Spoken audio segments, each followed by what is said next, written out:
Deus colocou no meu coração para partilhar com os irmãos, e eu peço a Deus que possa preparar o seu coração para podermos compreender esta mensagem. Eu sempre falo uma coisa: eu sou apenas um mensageiro. Eu vou lhe entregar a mensagem que me foi entregue para que você possa analisar, né, possa pensar e você possa pôr em prática isto que você vai a receber neste dia. Amém? Então, já falado isso, eu quero perguntar aos irmãos: estamos prontos? Ok, estamos listos? Ok. Cuando damos espaço, eu quero que guarde esto em sua cabeça. Quando damos espaço para Deus agir em nossas vidas a través de fé e obediência, experimentamos seu poder e provisão. Ok? Eu quero que possa repetir comigo isto. Quando damos espaço para Deus agir em nossas vidas, através da fé e obediência, experimentamos seu poder e provisão. Então, depende de nós experimentar esse poder que está para todos. Jesus é para todo mundo. Lembra, o domingo passado falava que Jesus veio aqui para descomplicar o que estava complicado. Ele simplificou muitas coisas. Ele falou: eu sou a lei. Ele falou: eu sou o caminho, eu sou a verdade e eu sou a vida. Então, eu quero que os irmãos pensem, por exemplo, se já alguém aqui comprou uma casa ou algum lugar, ou vamos a pensar aqui um dia vamos a ter um espaço novo para a igreja, precisamos de criar ou preparar um espaço novo para coisas novas, ok? O mesmo exemplo aplica para nossas vidas. Eu vou exemplificar aqui, por exemplo, as irmãs aqui, as mulheres, né? Quando você quer roupas novas, ok? Você vai no armário e vai ir lá e vai começar a preparar tudo para tirar as roupas velhas e colocar as roupas novas. Sim ou não? Ok? Então, eu não entendo quando as irmãs falam: eu não tenho nada de roupas aqui para usar. E tem muita. Ok? Então, o mesmo princípio aplica para tudo aquilo novo que nós queremos receber. Nós precisamos preparar, precisamos de dar esse espaço para Deus poder fazer algo novo. Agora, para receber o novo, e guarda isto aqui também em teu coração, para receber o novo, precisamos eliminar o quê? O velho. Para receber o novo, precisamos eliminar o velho, ok? Então, deixe-me fazer uma pergunta para os irmãos aqui. O que você está querendo ou precisando que Deus possa fazer na sua vida? Eu quero que analise esta pergunta. Eu quero que pense comigo. O que você está querendo ou precisando que Deus faça na sua vida? O que está acontecendo agora em tua vida? Que decisões tu vais a tomar neste tempo? Que planos tu estás a fazer agora? Teus planos estão a incluir a Deus em essas escolhas? Então, o que tu queres fazer? O que tu queres fazer com Deus na tua vida? Agora, eu quero que guarde isto aqui em teu coração. Porque lembrando mais uma vez o que estava a dizer no início, quando damos espaço para Deus agir, experimentamos seu poder e sua provisão. Ok? Agora, hoje eu quero falar de algo importante através de uma história que vai envolver a 3 reis, né? No segundo livro do Reis, no capítulo 3, vai nos a mostrar uma história de 3 reis que se juntam para poder ir para a guerra contra o rei de Moab. E eles vão nos ensinar 4 coisas importantes que eu quero falar hoje com os irmãos. Primeiramente, eu quero falar com os irmãos de o lugar de desespero. Depois, vamos a falar sobre o lugar do reconhecimento. 3, vamos a falar sobre o lugar da declaração. E 4, vamos a falar sobre o lugar da manifestação. 4 coisas importantes que acontecem no marco desta história.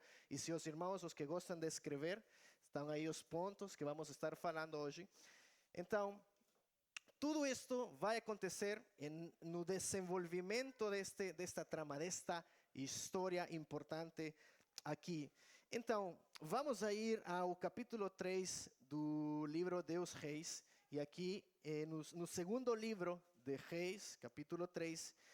E o título deste capítulo diz Eliseu salva 3 reis e os seus exércitos, ok? No desenvolvimento desta história vamos a ver estas 4 coisas que eu partilhei com os irmãos. Agora, no versículo 1 diz, e Jorão, como é que fala isso? Jorão, filho de Acabe, começou a reinar sobre Israel em Samaria no 18º ano de Jeosafá, rei de Judá, e reinou 12 anos.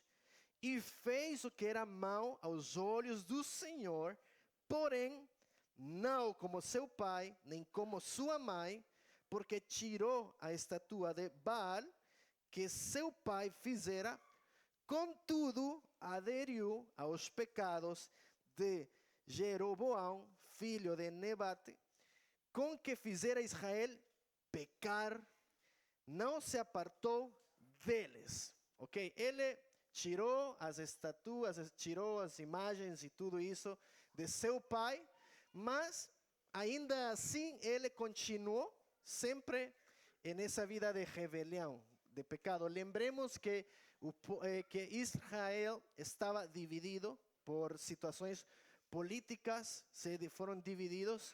Um rei foi para Israel levando 10 tribos e outro foi para Judá levando 2 tribos. Então, existia um problema político na época onde os 2 reinos, né, estavam divididos. Agora, no versículo 4, vai nos a dizer o seguinte: então, Mesá, rei dos Moabitas, ok? Porque vai ser contra ele esta guerra, Israel, Judá, vão a ir à guerra contra ele. Era criador de gado e pagava de tributo ao rei de Israel 100.000 cordeiros e 100.000 carneiros com a sua lá. Sucedeu, porém, que morrendo Acabe, né? Todos lembramos quem era o rei Acabe.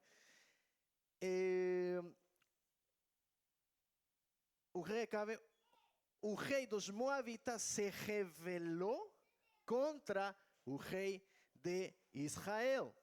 E foi e mandou a dizer a Jeosafá, rei de Judá, o rei dos Moabitas se rebelou contra mim.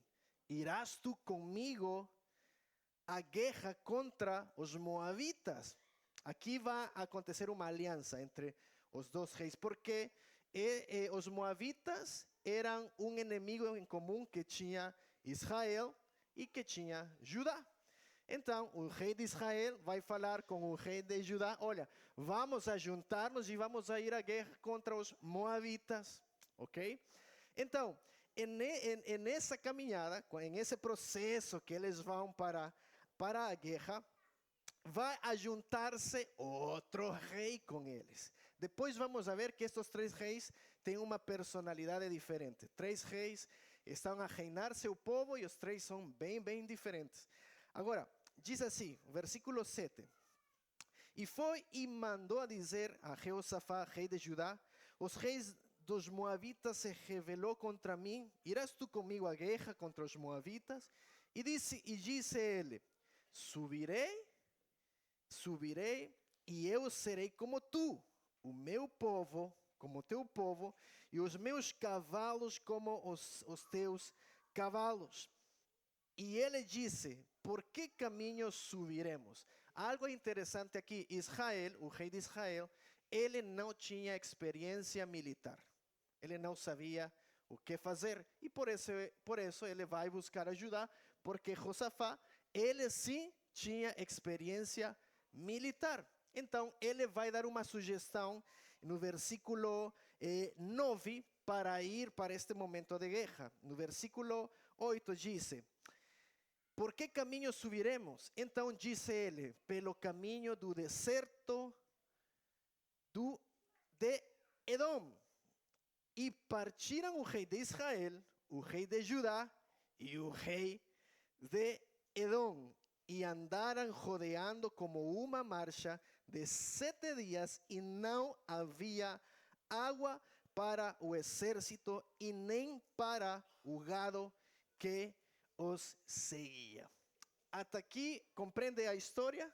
Estamos aqui juntos na história, ok? O rei de Moab se rebelou contra o rei de Israel e aproveitou que o rei Acabe morreu. O filho do rei Acabe vai assumir o reinado, e o rei moabita vai se rebelar contra o rei de Israel. Então, vai acontecer uma guerra, 3 reis se juntam, o rei de Israel, o rei de Judá e o rei de Edom. 3 reis, ok? Cada rei é um tipo de personalidade. E eu quero que os irmãos se possam identificar aqui. O rei de Israel, que era Jorão, ele aí, isso aí. Ele é um rei que era politicamente correto. Um rei politicamente correto. Porque no primeiro texto vai nos a dizer que ele tirou os ídolos, as imagens que seu pai deixou. Por quê? Porque ia ser algo estratégico. Por quê? Porque o rei de Judá, Josafá, era um rei com temor de Deus. Então, para poder se juntar os dois, né, o rei de Israel, ele vai dizer, não, o rei de Judá não vai se juntar comigo porque ele sabe de a minha rebelião contra Deus. Então, vamos a tirar todas as imagens e tudo isso, para quando eu vá lá ter com ele, ele vai se juntar comigo. Então, este rei era politicamente correto. Quantos já escutamos essa frase? Né? Há muitas pessoas que somos assim, politicamente corretos, né?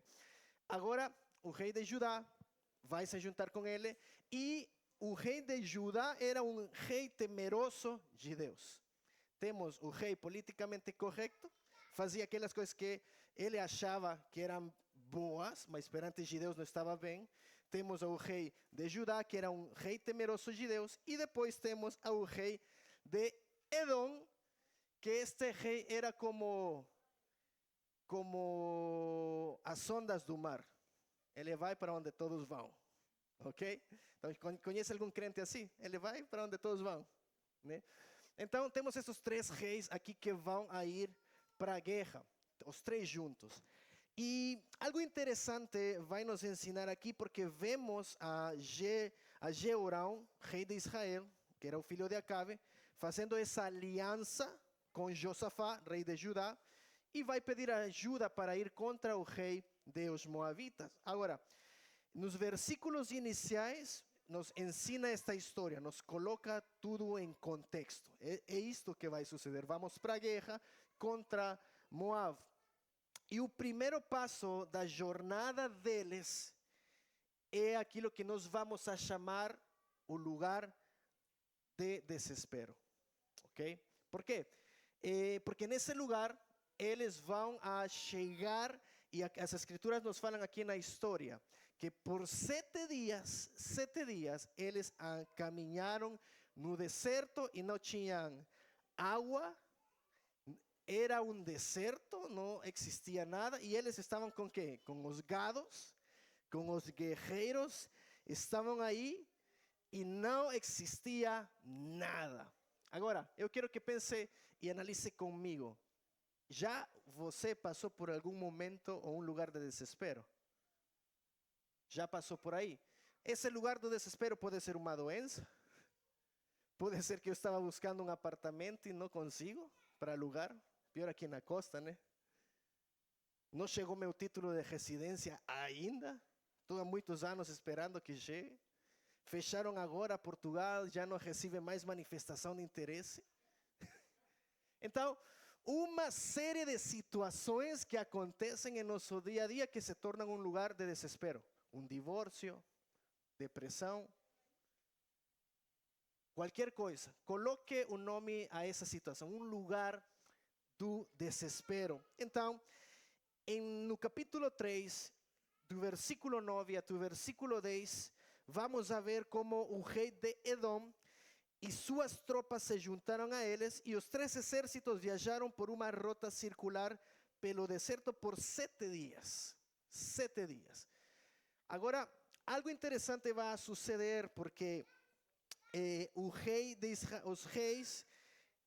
Israel e o rei de Judá sabiam que essa situação era espiritual. Os dois reconheciam que algo estava a acontecer.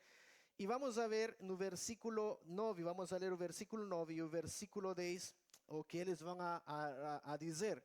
Diz assim: e partiram o rei de Israel, o rei de Judá e o rei de Edom, e andaram rodeando como uma marcha de 7 dias, e não havia água para o exército e nem para o gado que o seguia. Então, versículo 10 diz: então disse o rei de Israel: o Senhor chamou a estes 3 reis para entregá-los nas mãos dos moabitas. E dice, versículo 11, e disse Jeosafá: não há aqui algum profeta do Senhor para que consultemos ao Senhor por ele? Então respondeu um dos servos do rei de Israel, dizendo: aqui está Eliseu, filho de Safate, que derramava água sobre as mãos de Elias.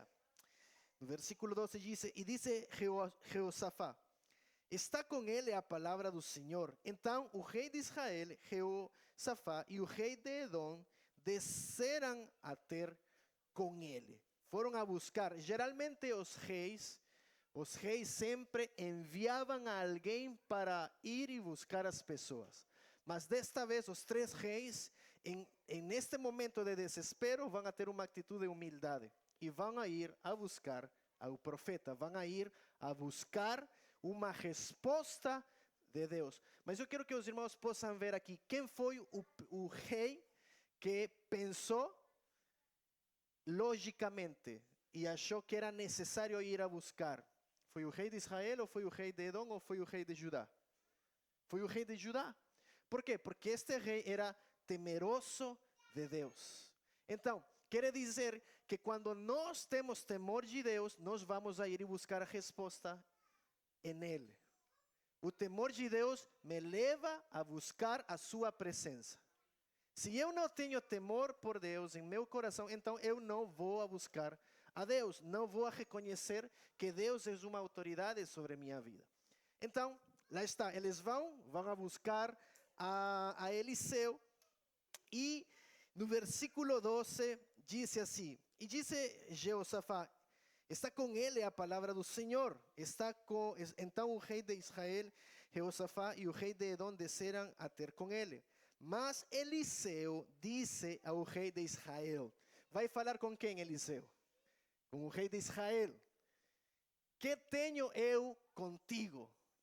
Vai aos profetas de teu pai e aos profetas de tua mãe. Porém o rei de Israel lhe disse: não, porque o Senhor chamou a estes 3 reis para entregá-los nas mãos dos moabitas. Este rei está já com uma atitude negativa, porque ele está a dizer: Deus nos juntou para entregar-nos e morrer. E a resposta de Eliseu neste momento estava negando-se a dar uma resposta ao rei de Israel, porque sabia que ele era politicamente correto. Ele sabia que era mau. Ele sabia todas as coisas que tinha feito. Ele sabia que ele era o filho do rei, que tinha uma mulher que mandou a matar a seu mestre, Elias. Né? Lembram essa história de Jezabel, quando vai e quer matar aos profetas? Então, ele reconhecia o que era, mas olha a resposta de Eliseu. Mais à frente ele vai dizer: porém, o rei de Israel le disse: não, porque o Senhor chamou estes 3 reis para entregá-los nas mãos dos moabitas. Versículo 14 diz: mas Eliseu disse ao rei de Israel: vive o Senhor dos exércitos, em cuja presença estou, que se eu não respeitasse a presença de Jeosafá, rei de Judá, não olharia para ti, nem te veria. Ok? Então aqui Eliseu está a reconhecer que Jeosafá era um rei temeroso de Deus. Ele busca a Deus. Ele vai reconhecer. Então, olha que interessante é que quando nós, e por acaso ontem falamos algo similar com os jovens, que quando nós buscamos a Deus, quando buscamos a Jesus, nossa vida vai refletir isso. As pessoas vão olhar para nós e vão ver algo diferente. Quantos de vocês já alguma vez falaram com vocês: tu tens algo diferente, eu gosto de estar contigo, eu gosto de falar com você? Irmãos, isso se chama favor de Deus. Isso é graça de Deus. Por quê? Porque nós vamos a transbordar aquilo que nós temos em nosso coração. Então, este era o caso de Jeosafá. Era um rei temeroso de Deus. Eliseu, o profeta, reconhece isso. Agora, vai acontecer algo aqui interessante, porque Eliseu, que é o profeta, sua mente nesse momento e seu coração está todo não confundido, sino que está, como falam aqui, está chateado, né? Está zangado porque vê essa situação toda aí, e seu coração vai entrar em um momento como de desespero, porque os 3 reis estão a buscar a ele para buscar uma resposta de Deus. Que vamos a fazer contra Moab? Porque aparentemente, lembremos, eles estão no deserto 7 dias, sem beber água, sem nada. Estão em um lugar de desespero. Então, olha que interessante. O lugar de desespero me leva a buscar a Deus. Agora, eu posso evitar o lugar de desespero, né? Mas muitas vezes vai ser necessário que nós passemos por aí. O lugar de desespero me leva a buscar a Deus. Qual foi a primeira coisa que moveu aos irmãos para buscar a Deus? Muitas vezes, quase que o 99% das situações é um lugar de desespero. Não sei o que fazer, então vou buscar a Deus. Isso estava acontecendo aqui. Então, Eliseu vai nos dar uma lição e vai nos ensinar algo importante aqui, porque o povo de Israel, o povo de Edom, o povo de Judá, estavam precisando de algo essencial nesse momento. Se estão em um deserto, um lugar de desespero, que eles precisavam? Que precisa você em um lugar desértico? Pensa comigo. Está no deserto, não há nada, que você precisa? Água. Coca-Cola, falando. Água. Precisa água. Em um lugar de desespero, precisas água. Imagina, eles estavam com seus gados, seus cavalos, com tudo em um lugar sem água, sem nada. Agora, enquanto eles estão a viajar por 7 dias, este povo termina em um lugar de desespero. Agora, eles se encontram em um lugar seco, onde não há nada, mas precisam desesperadamente de água, mas não há água. Então, estes 3 reis com seus exércitos estão a caminho de uma batalha, têm um problema novo e vão entrar em uma temporada seca. Em uma temporada seca. No deserto, em um lugar seco. Então, eu quero que os irmãos lembrem sempre, eu sempre falo, há muitas simbologias nas escrituras. A água representa algo importante nas escrituras. E sempre a água vai nos fazer referência ao seguinte: a presença de Deus. Vai nos fazer referência ao Espírito Santo. E vai nos fazer referência à palavra de Deus.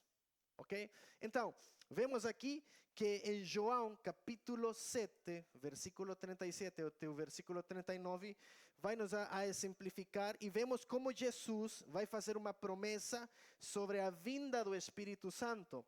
Em este texto diz que no último e mais importante dia da festa, Jesus se levantou e disse em alta voz: se alguém tem sede, venha a mim e beba. Quem é Jesus? Jesus é a fonte de água viva. Irmão, um lugar de desespero, vai beber água. Vai buscar a Jesus. Vai buscar a Ele. Ele é a fonte de toda identidade. Ele é a fonte de vida. Ele é a fonte de água. De Ele brota a vida eterna. Então, Jesus, quando estava falando sobre isto, no versículo 38 diz: quem crer em mim, como diz as Escrituras, rios de água viva correrão do seu ventre. Então, Jesus está ensinando um princípio importante aqui. Eu sou a fonte. Eu sou a água. Em um lugar de desespero, busca água. Busca a Deus. Busca pessoas que te ajudem a estar perto de Deus. Agora, o apóstolo Paulo vai ensinar, está a ensinar um princípio à igreja em Éfeso, e no capítulo 5, versículo 26 e 27, ele vai dizer: para santificar, purificando-a com a lavagem de água pela palavra, para apresentá-la a si mesmo uma igreja gloriosa, sem mancha, nem ruga, nem coisa semelhante, mas que fosse santa e irrepreensível. Lembremos, o domingo passado eu falava, esse encontro de Jesus com o leproso, as pessoas não podiam ficar perto do leproso porque seriam contaminadas, mas Jesus foi lá ter com ele e ele vai estender sua mão e vai tocar, porque quem busca Jesus, quem está perto de Jesus é purificado. Jesus não é contaminado, ele vai ser purificado. Então, esse é o efeito da presença de Deus em nossa vida. A presença de Deus, o acesso que nós temos a beber dessa água de vida eterna, vai nos a purificar e vai nos a levar e tirar-nos de um lugar de desespero.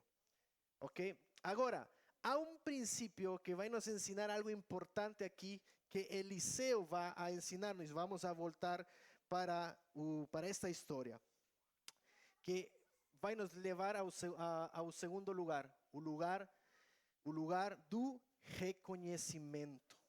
Ok? Eliseu, neste momento, e Josafá, o rei de Judá, ele vai reconhecer que precisamos buscar a resposta de Deus. Por isso eles vão e buscam a Eliseu, eles buscam o profeta. Agora, Josafá, ele reconhece que nesse lugar de desespero, eles precisavam de uma intervenção divina. Em um momento de desespero, precisamos uma intervenção divina. Precisamos um milagre. Eles precisam a Deus. Então, vamos ver a história aqui.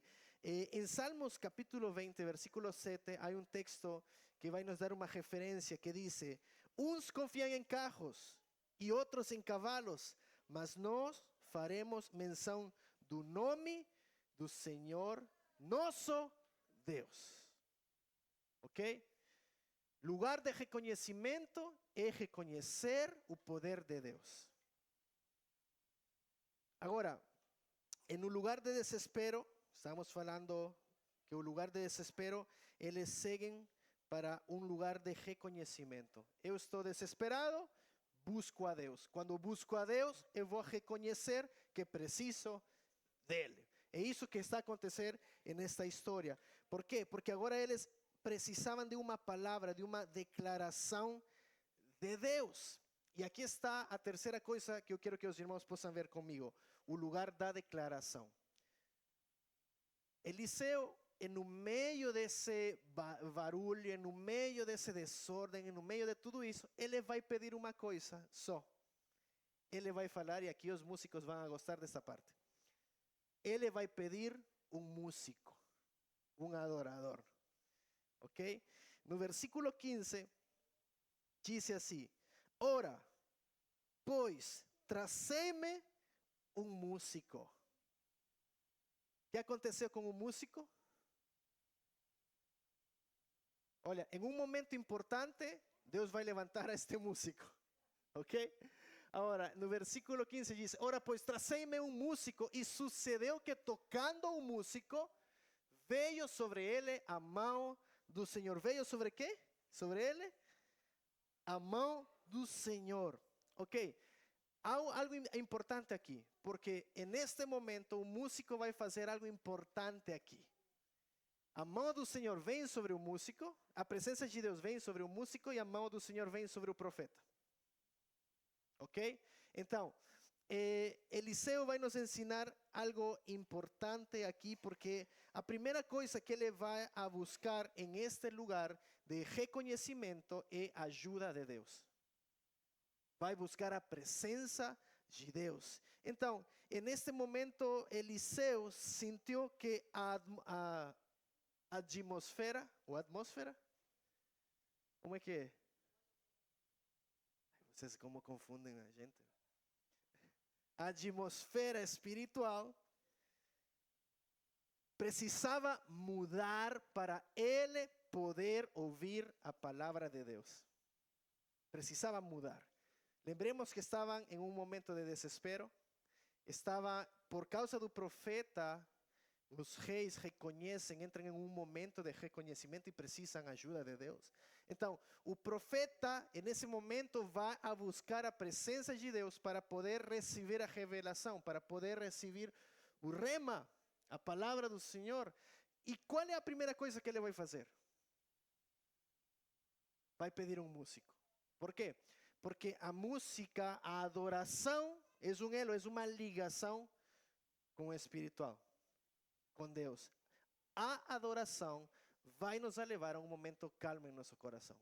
Se você está tribulado, se você está desesperado, entra em teu quarto, no lugar segredo, coloca um louvor e acalme seu coração. Busca a presença de Deus. Não precisa talvez de ter um músico aí, não vai precisar aí talvez de Cairon tocando o violão para você, né? Mas sim, você precisa ter uma atitude de adoração. Mas olha que importante isso aqui. Por isso que sempre eu gosto de falar isto. Às vezes, quando vamos a ministrar, eu sempre falo: Matusalém, vem, me ajuda. Toca o teclado, o piano. Os músicos podem vir para frente. Por quê? Porque se prepara um ambiente de adoração.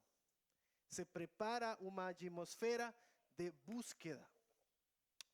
Há um mês atrás, e eu convido os irmãos a poderem ir e ouvir este podcast. Fizemos um podcast com Ana Mari, e a minha esposa está a fazer uma pergunta para ela. E na pergunta ela pergunta: que pensa a irmã de que as famílias possam fazer um devocional cada semana em sua casa? Aí ela deu uma resposta que foi muito interessante, porque a igreja, ou a religião, ha institucionalizado diferentes coisas ou atividades dentro de casa. E muitas vezes, dentro das famílias, né, há muitas famílias que fazem um devocional todas as quartas-feiras. Vamos a juntar a família e vamos a fazer um devocional e vamos a juntar. E tudo. Só que depois não acontece mais nada dentro de casa. Então, ela falava uma resposta interessante que eu gostei. Ela falou: em nossa casa nunca fizemos isso, até agora. Por quê? Porque em nossa casa respiramos e vivemos a Deus. O ambiente em nossa casa é Deus. Falamos Bíblia o tempo todo. E é uma referência interessante em Deuteronômio capítulo 6, quando Deus está falando com Moisés e está a entregar a lei, ele disse: e quando te levantes, e a quando tu te deites, andando pelo caminho, em todo momento, ensina estas palavras. Então, quer dizer que nossa búsqueda contínua com Deus não está limitada a uma quarta-feira, toda a família juntos a buscar a Deus. Não, é o tempo todo, toda hora. Precisamos buscar a Deus, precisamos respirar, precisamos viver a Deus. O profeta vai fazer isso neste momento. Ele vai pedir, vem um músico, vem para cá.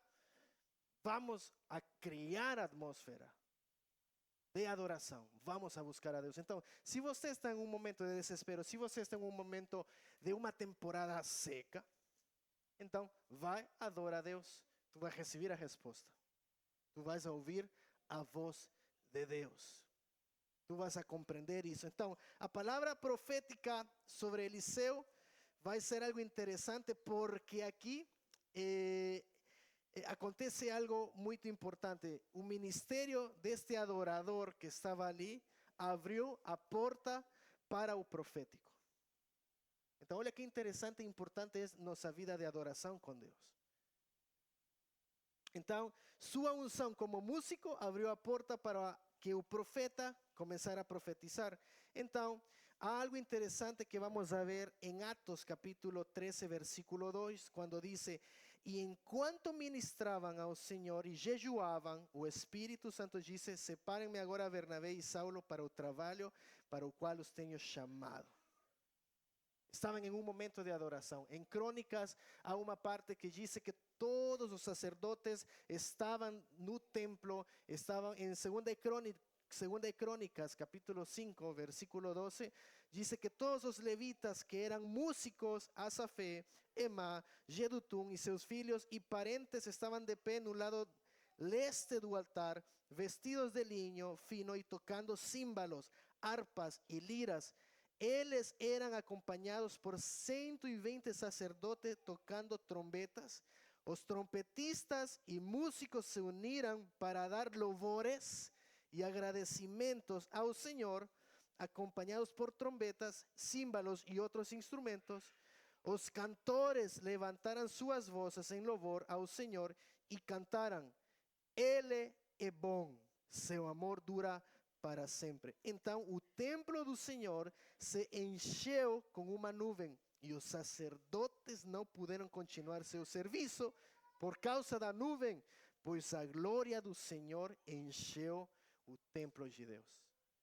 Olha, eu tenho aprendido muito e como meu pastor me ensinou isso. Quando você está em um momento de adoração, quando você está aqui na igreja, quantos já experimentaram a vontade de ficar de joelhos? Então, por que não estão de joelhos quando cantam? Sabe o que acontece quando você tem essa vontade de estar de joelho e adorar a Deus? É porque o peso de sua glória não podemos suportarlo. Então, nosso ser entra em um momento de reconhecimento, de louvar a Deus. Se você me vê um dia aí de joelhos, porque não aguenta, a presença de Deus está aqui. Então, experimentamos essa liberdade. Quando nós fazemos isso, experimentamos a liberdade de louvar a Deus. E eu oro cada dia para que você possa experimentar isso todos os dias, para que a glória do Senhor venha sobre sua vida e você possa experimentar isso tanto assim que você vai permanecer de joelho, buscando a Deus. Então, voltando a nossa história, nos versículos 15 e até o versículo 18,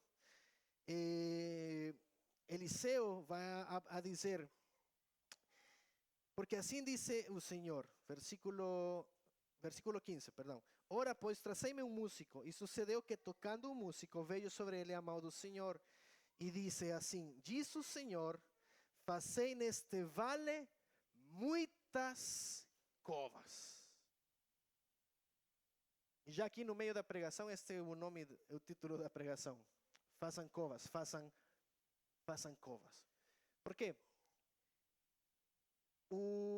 A mensagem que o profeta vai receber nesse momento foi: de parte de Deus, façam covas. Porque Deus vai encher tudo isto com água. Qual era a necessidade nesse momento? A necessidade física, material, era água.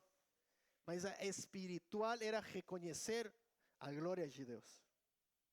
Reconhecer. Então, olha esta comparação e eu quero que os irmãos possam ver aqui, porque aqui nos mostra a verdade do Evangelho. Que Jesus ensinou em Mateus capítulo 6, versículo 33. Mas busquem primeiramente o reino de Deus e sua justiça, e as outras coisas serão acrescentadas. O mesmo caminho, através do profeta, através desse momento de louvor com esse músico, levou o profeta a buscar a presença de Deus.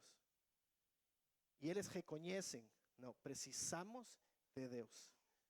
E aqui vai acontecer esse milagre, por quê? Porque diz no versículo 17, porque assim diz o Senhor, não vereis vento e não vereis chuva. Como assim? Não vereis vento e não vereis chuva, como é que vai chegar a água? A lógica de Deus é diferente da nossa. As matemáticas de Deus são diferentes. Para nós, 5 mais 5 é 10.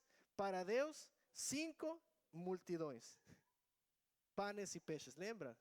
A matemática de Deus é diferente que a nossa. Então, e por isso é um milagre, porque um milagre é uma intervenção divina, né? Nós conhecemos as leis, né? E a lei, por exemplo, a lei da gravidade diz que todo o que sube tem que baixar, né? Todo o que sube tem que ir para baixo. Mas que é um milagre? Que é um milagre? Um milagre é uma intervenção divina. O que sube em uma intervenção não vai descer. Por quê? Porque eu peguei o telemóvel aqui, que é muito caro e pode quebrar. Não. Então é isso, uma intervenção divina é um milagre. Vai contra todas as leis naturais que existem, porque Deus vai fazer uma intervenção. Então, como é que vai aparecer a água aqui? Como que vai acontecer? A primeira instrução é: façam covas, façam poços. Então, para eles poder fazer tudo isso, tinham que fazer o quê? Trabalhar. Trabalhar. Então eles começam a trabalhar e começam a fazer covas, né? E lógico, né? Por quê? Porque estão cansados, sem água, sem nada, e acima disso Deus fala: trabalhem, vão, façam covas. Porque antes de ver um milagre temos que exercitar nossa fé. Antes de ver um milagre de Deus em tua vida, busca a Deus. Trabalha a tua relação pessoal com Deus. E os irmãos querem ver milagres? Busca a Deus. E isso, irmãos, é trabalhoso. Porque estamos em nosso dia a dia, correndo, estamos na correria, como falamos, tentando fazer aquilo, tentando fazer o outro, que esquecemos que precisamos ter uma relação com Deus. Esquecemos dos detalhes, esquecemos que Deus já tem feito milagres em nossas vidas. Era interessante porque quando o povo de Israel passava, quando estavam indo para a terra prometida e estavam passando em cada lugar de conquista e guerra, Deus falou para Josué: levantem um altar de pedras. E eles, a cada vez que passavam em um lugar, depois de uma batalha, levantavam um altar. Para quê? Porque esse altar seria um lugar de reconhecimento para as próximas gerações saber o que Deus tinha feito com o seu povo. Então, o lugar de reconhecimento nos leva a lembrar-nos da fidelidade de Deus.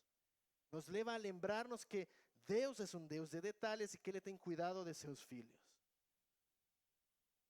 Então, precisamos trabalhar. Então, o profeta vai dizer no versículo 18: e ainda isto é pouco aos olhos do Senhor, também entregará Ele os moabitas nas vossas mãos, e ferireis a todas as cidades fortes e a todas as cidades escolhidas, e todas as boas árvores cortareis, e entupireis todas as fontes de água, e danificareis com pedras todos os bons campos. E olha, o interessante aqui, que já vai acontecer, o quarto lugar que eu quero falar aqui, o lugar da manifestação. Em esta parte, em este texto, versículo 20, vai a dizer-nos o seguinte: e sucedeu pela manhã, oferecendo-se a oferta de alimentos, eis que vinham as águas pelo caminho de Edom, e a terra se encheu de água. Olha que interessante isso. Que foi a primeira coisa que os irmãos olharam neste texto? Vamos ser honestos. Põe o texto de novo, aí. Que foi a primeira coisa? Quando os irmãos falaram glória a Deus? Quando a terra se encheu de água. Aí foi que eu escutei. Ah, mas por que não falamos glória a Deus quando iniciamos o texto? E sucedeu que pela manhã ofereceram-se a oferta de alimentos. Olha, é porque muitas vezes nós estamos buscando o resultado primeiro. E não buscamos primeiro o essencial, a presença dele. A primeira coisa que precisamos, porque aqui é a parte importante. Mais uma vez vamos ver aqui que Deus vai a restaurar a sua ordem. Lembremos que a ordem, lembrem dessa série, eu partilhei alguns o ano passado, acho que foi, que a ordem é parte da natureza divina de Deus. Então Deus vai começar a ordenar as prioridades deste povo primeiro, e primeiro Ele vai lhes ensinar: busquem meu rosto primeiro. Não esperem o resultado daquilo que vai acontecer, primeiro busquem-me. E eles compreenderam o que aconteceu, porque neste texto diz que pela manhã, ou seja, o dia a seguir, sucedeu que oferecendo-se a oferta, todos compreenderam, não, vamos a buscar a Deus primeiro. Era um acto de fé, porque eles fizeram as covas, os poços e tudo, e talvez alguns estavam, estou fazendo isto para quê? E não sei o quê, estou buscando a Deus para quê? E não sei o quê. Mas o dia a seguir, o lugar de reconhecimento, o lugar seco, se tornaria em um lugar de manifestação de milagres. ¿Por quê? Porque eles buscam e reconhecem pela manhã. E sucedeu que pela manhã, oferecendo-se a oferta de alimentos, eis que vinham as águas pelo caminho de Edom, e a terra se encheu de água. Lembrem que no início da pregação eu falei, o rei de Israel não tinha experiência militar. O rei de Judá, ele tinha experiência, né? Ele tinha experiência militar, e o rei de Judá, quem tinha temor de Deus, ele falou: vamos pelos caminhos de Edom, vamos por esse lado para poder ir para a guerra contra eles. Era estratégico. Aonde Deus se manifestou? No caminho de Edom. Por aí veio a água. Então, quando temos temor de Deus, reconhecemos que Deus vai manifestar seu poder em nossa vida. Então, a terra se encheu de água, e vemos mais uma vez que Deus está restaurando sua ordem. Ok? Não era a hora da adoração, sino que era esse momento de adoração, reconhecendo a glória e o poder de Deus. Esse momento de busca, esse momento de intimidade com Deus, é reconhecer a glória e o poder de Deus em nossas vidas. É importante. Ontem falamos algo interessante aqui com os jovens, e eu gostava de encerrar com isto. Eu vou pedir aí a Matusalém que me ajude, o músico.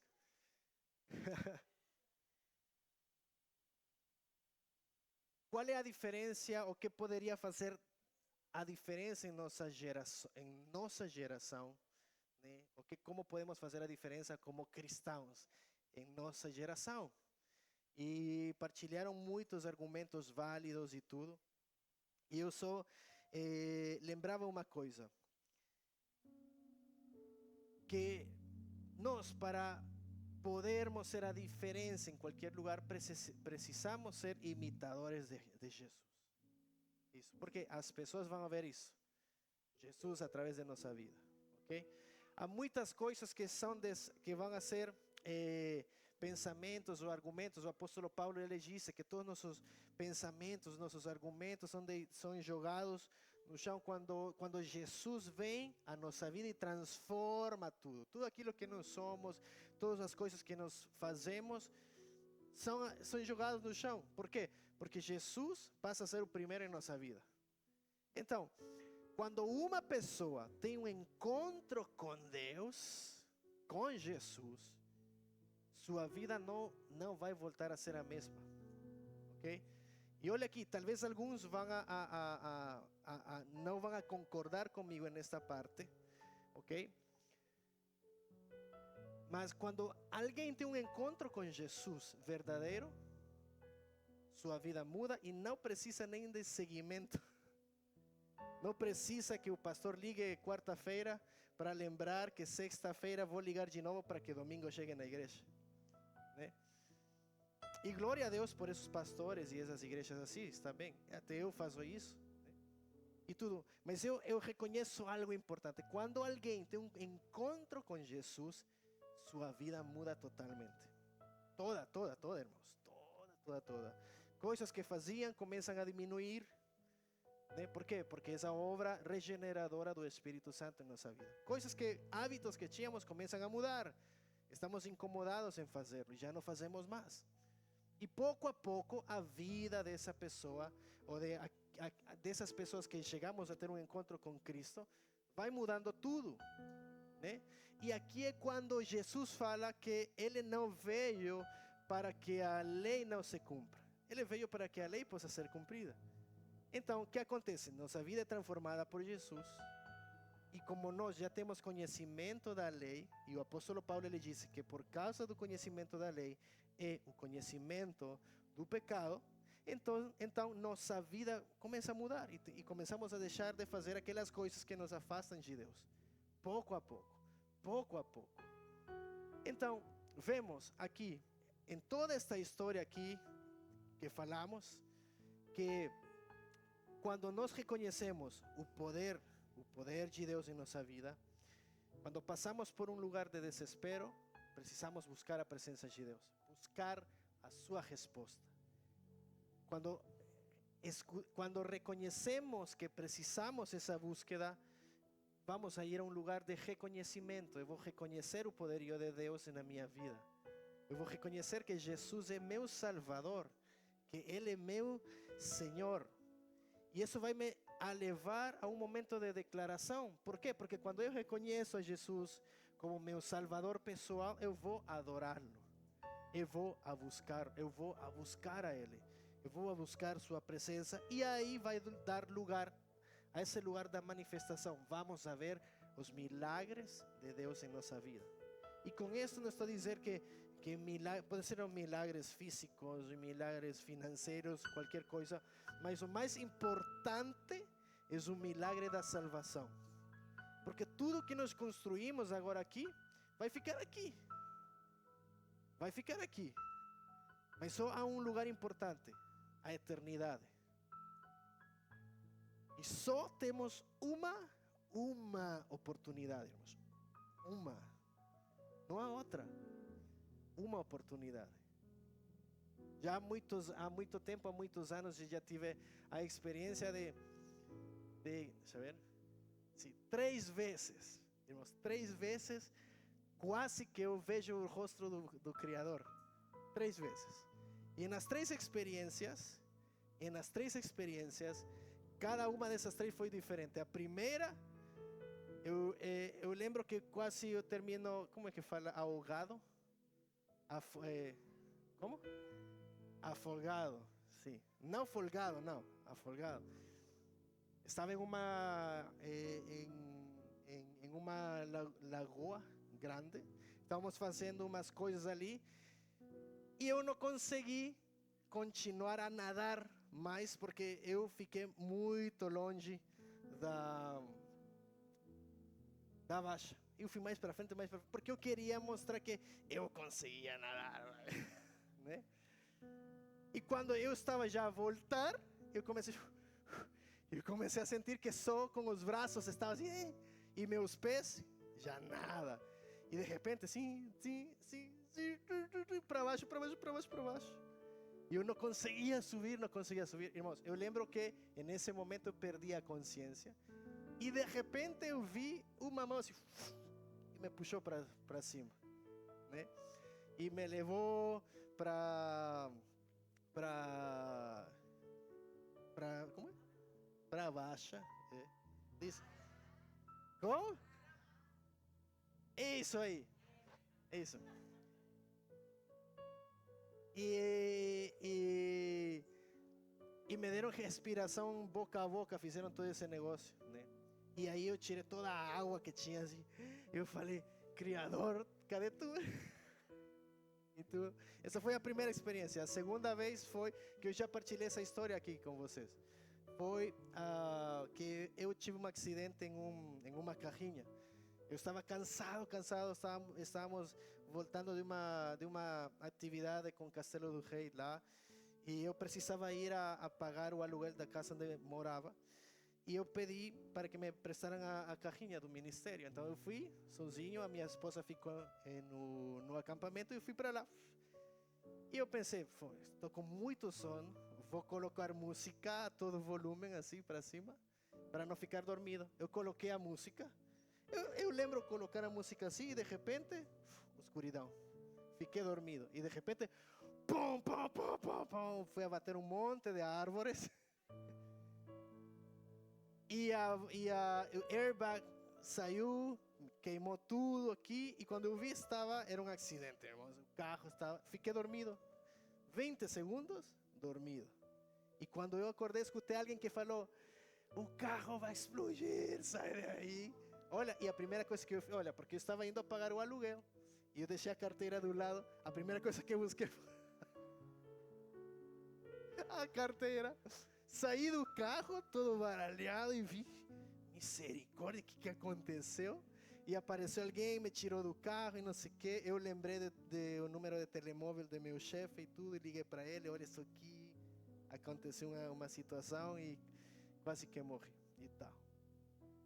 E eu pensei, foi de novo, quase perto de Deus.